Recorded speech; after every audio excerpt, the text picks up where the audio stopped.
విజయవాడ రాజకీయాల్ని మొత్తం అతలాకుతలం చేస్తున్న గద్దె సాయి కృష్ణ కేసుకు సంబంధించి ఈరోజు తాజాగా కృష్ణలంక సిఐ నాగరాజును సిట్ అధికారులు అరెస్ట్ చేసిరు. అయితే గత వారం 10 రోజులుగా మనం చూస్తే విజయవాడ మొత్తం కూడా కృష్ణలంక పోలీస్ స్టేషన్ పరిధిలో జరిగిన ఈ ఇష్యూ ఏదైతే ఉందో, రౌడీ షీటర్గా ఉన్న సాయి కృష్ణను పోలీసులు అదుపులోకి తీసుకున్న నాటి నుంచి నేటి వరకు కూడా ఆ కేసుకి సంబంధించిన వివరాలేవి కూడా బయటికి రాకపోవడం, సీసీ ఫుటేజ్లు మాయమవడం, కనీసం ఆ బాడీ ఉన్నదా, అసలు సాయి కృష్ణ అనే వ్యక్తిని పోలీసుల అదుపులోకి తీసుకున్న తర్వాత ఏం జరిగింది అనే దానికి సంబంధించి ఈ రోజు వరకు కూడా ఎలాంటి ఒక కంక్లూజన్ లేకుండా పోయింది. దీనిపైన తల్లి విజయలక్ష్మి ఈ కేసుకు సంబంధించి మే 9న మార్కాపురంలో నాగరాజు బృందం సాయి కృష్ణను అదుపులోకి తీసుకున్న తర్వాత సాయి కృష్ణ కనపడకుండా పోయిండు, ఇప్పటి వరకు మాకు చూపించలేదు, కనీసం మాట వినిపించలేదు, తనను ఏం చేశారో చెప్పాలి, తన పైన ఎవరైతే సిఐ నాగరాజు కృష్ణలంక సిఐ నాగరాజు ఉన్నారో తను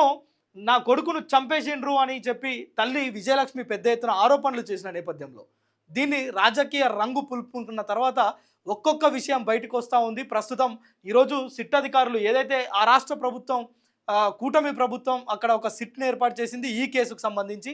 సో ఇప్పుడు ఎవరైతే మార్కాపురంలో మే 9వ తేదీన సాయి కృష్ణ అలియాస్ బెజవాడ సాయిని అరెస్టు చేసి తీసుకొచ్చారో అక్కడున్న ఇద్దరు టాస్క్ ఫోర్స్, అదేవిధంగా మరో కానిస్టేబుల్ కృష్ణలంకకు సంబంధించిన కానిస్టేబుల్ వారితో పాటు ఆ స్టేషన్లో ఎవరైతే ఈ విచారణలో పాల్గొన్నారో, అంటే ఈ ఇంట్రాగేషన్లో ఎవరెవరైతే ఉన్నారో వారందరినీ కూడా దశల వారీగా ఈ సిట్ బృందం మొత్తం కూడా విచారణ చేపట్టింది. అయినప్పటికీ కూడా దీనికి సంబంధించి సీసీ ఫుటేజ్లు అతన్ని తీసుకొచ్చిన దగ్గర నుంచి బస్టాండ్లో సీసీ ఫుటేజ్లు మాయమైనాయి, పోలీస్ స్టేషన్లో సీసీ ఫుటేజ్లు మాయమైనాయి. ఆ తర్వాత సాయి కృష్ణనే మాయమైపోయాడు. సాయి కృష్ణ ఉన్నాడా లేడా ఇప్పటికి కూడా ఆ బృందంలో ఉన్న సభ్యులెవరు కూడా ఎలాంటి సమాచారాన్ని కుటుంబ సభ్యులకు కావచ్చు, ఉన్నతాధికారులకు కావచ్చు, ఆ ప్రభుత్వానికి ఎలాంటి సమాచారం లేదు. నిజానికి సాయి కృష్ణ ఏమైనట్టు? నిజంగానే తల్లి ఆరోపించినట్లు సిఐ నాగరాజు బృందం విచారణలో భాగంగా తనను థర్డ్ డిగ్రీతో లేదంటే ఇతరత్ర విధానాలతోటి అతన్ని హతమార్చిరా, చనిపోయిన తర్వాత అసలు ఆనవాళ్ళు లేకుండా పూడ్చిపెట్టేశారా, ఒకవేళ పూడ్చిపెడితే ఎక్కడ పూడ్చిపెట్టారనే వివరాలైనా తెలపాలని అనేక విధాలుగా విచారణ చేపడుతున్నప్పటికీ కూడా అలాంటి దానికి ఎలాంటి ఆస్కారం లేకుండా పోయింది. ప్రస్తుతం ఏదైతే కృష్ణలంక పరిసర ప్రాంతాల్లో ఉన్న స్వర్గపురి, అదేవిధంగా శ్మశాన వాటికలు ఉంటాయో అక్కడ కూడా అనాథ శవాలుగా ఏవైతే తీసుకొచ్చి దహనకాండలు లేదంటే అంతిమ సంస్కారాలు చేశారో వాటికి సంబంధించిన వివరాలను కూడా వెలికి తీస్తే అందులో సాయి కృష్ణకు సంబంధించిన జాడ లేకుండా పోయింది. అయితే నిజానికి ఏం చేసిరు సాయి కృష్ణని? సో ఇప్పుడు ఈ అనేకమైన ప్రశ్నలకు మే 9వ తేదీన మార్కాపురంలో అరెస్ట్ అయిన సాయి కృష్ణ ఈ రోజు వరకు అలియాస్ సాయి బెజవాడ సాయి ఇప్పటి వరకు కనిపించకపోవడానికి గల కారణాలను ఒకే ఒక్క వ్యక్తి చెప్పాలి, తనే సిఐ నాగరాజు. సో ఈరోజు విజయవాడలో సిట్ అధికారులు దాదాపు ఒక 200 నుంచి 350 మంది సిట్ అధికారులు ప్రత్యేక బలగాలతోటి సింగ్నగర్లో తన ఫ్రెండ్ నివాసంలో ఉన్న సిఐ నాగరాజును ఎట్టకేలకు అదుపులోకి తీసుకున్నారు. అక్కడ ఒక పెద్ద నాటకీయ పరిణామం, ఒక మిస్సింగ్ కేసులో ఒక అంటే సాయి కృష్ణ మీద దాదాపు 20కి పైగా కేసులు ఉండొచ్చు, రౌడీ షీటర్ కావచ్చు కాక, కానీ విచారణ చేసే పద్ధతులు వేరుంటాయి. సో ఈరోజు మనిషి లేకుండా పోయే అంత విచారణ చేసే అంత అవసరం ఏమొచ్చింది అనే ప్రశ్నలు లేవనెత్తున్న తరుణంలో ఈరోజు నాగరాజును అరెస్ట్ చేసిరు. తనను బందర్ రోడ్లో ఉన్న ఏదైతే గెస్ట్ హౌస్కి తీసుకెళ్ళిరు సిట్ అధికారులు, అక్కడ విచారణ చేపడతారు. ఆ తర్వాత మెజిస్ట్రేట్ ముందు ప్రవేశపెడతారు. దీనికి సంబంధించిన తతంగం అంతా కూడా సిట్ బృందం మొత్తం కూడా రికార్డు చేస్తారు.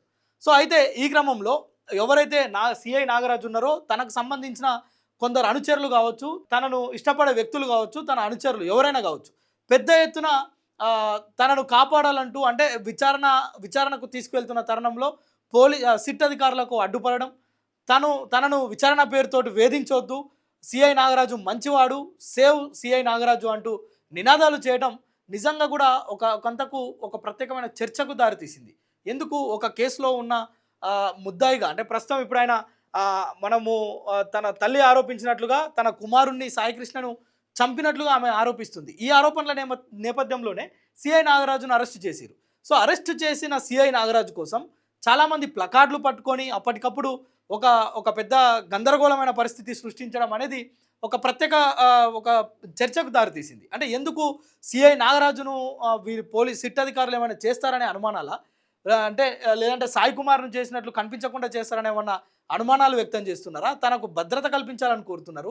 మరి నిజంగా సిఐ నాగరాజు తీసుకొచ్చిన సాయి కుమార్ ఎటువంటి అనే విషయాన్ని చెప్పాల్సిన అవసరం తనపైన ఉంది. సో దీనికి సంబంధించి అనేక ప్రశ్నలు లేవనెత్తుతున్న తరుణంలో ఈ కేసుకు సంబంధించి ఇప్పటికీ ఎలాంటి ఒక కంక్లూజన్ లేని పరిస్థితుల్లో దానికి సంబంధించిన పూర్తి వివరాలను సిఐ నాగరాజు మాత్రమే సిట్ అధికారులకు చెప్పాల్సి ఉంటుంది.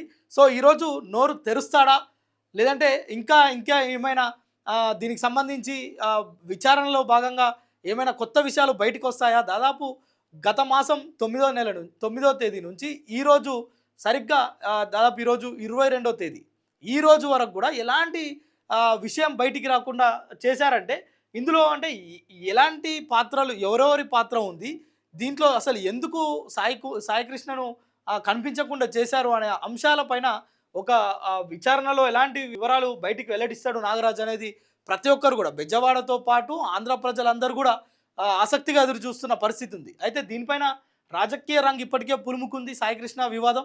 సో దీన్ని ఎటెటు టర్న్స్ అవుతుందో చూడాలి.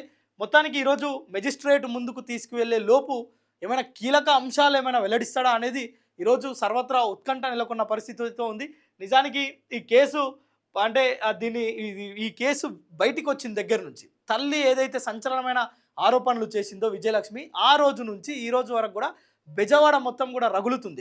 ఓవైపు ప్రజలు, మరోవైపు సాయికృష్ణ కుటుంబం, మరోవైపు సిఐ నాగరాజు కావచ్చు, ఈ విచారణలో పాల్గొన్న పోలీసులు కావచ్చు, అంతా కూడా ఒక టెన్షన్ వాతావరణం. మరోవైపు రాజకీయ పార్టీలు ఎవరికి తోచినట్లు దాన్ని రాజకీయం చేద్దామనే ఒక ఆలోచన. సో ఈ క్రమంలో ఈరోజు సిఐ నాగరాజు ఏమైనా నోరు విప్పి ఏమైనా కీలక అంశాలు చెప్తాడా, లేదంటే ఈ కేసు ఇంకా కొంతకాలం పొడిగించే అవకాశం ఉందా, ఏం జరుగుతుంది అనేది మనము ఈరోజు వేచి చూడాల్సిన పరిస్థితి అయితే కనిపిస్తుంది.